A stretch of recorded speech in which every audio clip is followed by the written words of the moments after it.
তো hi friend, কেমন আছো সবাই? এটা হচ্ছে 5 ইঞ্চি ওয়াল গাঁথুনি। তো ভিডিওটাকে বড় হওয়ার কারণে ফাস্ট করা হলো। তো তোমরা দেখে নাও যে ভিডিওটা কেমন হয়েছে আর কি। যদি ভিডিওটা ভালো হয়ে থাকে তো লাইক, কমেন্ট এবং শেয়ার করে দিও, এবং পারলে সাবস্ক্রাইব করে দিও। তোমাদের যে একটা ছোটো অনুরোধে আমাদের ভিডিওটা বানাতে আরও ভালো লাগে এবং ভালো একটা অনুভূতি পাই। এবং সবাই ভালো থেকো।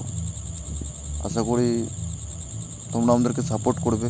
আমরা যে 4-5 জন মিলে মিলে আবার কাজও করি, কাজ করার সাথে সাথে সেই প্রোগ্রামটাও তৈরি করি, এবং কাজটা কেমন হচ্ছে না হচ্ছে সেটাও একটু কমেন্ট করে প্লিজ জানাইও। ধন্যবাদ।